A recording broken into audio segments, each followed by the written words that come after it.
Hello and welcome.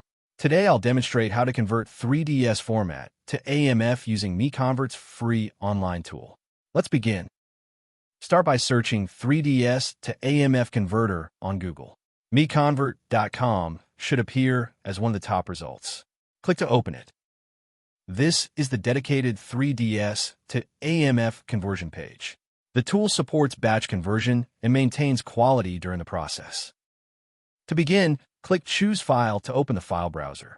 Locate your 3ds file, select it, and confirm by clicking Open. The file has been loaded successfully. You can verify the file name and size here. When ready, click Convert Now to proceed. The conversion engine is processing your file. The progress indicator shows the current status. Please wait a moment. Excellent. The conversion is complete. Click Download to save the resulting AMF file to your local drive. Thank you for watching. For more file conversion tools, visit MiConvert.com. Please subscribe to our channel for future tutorials.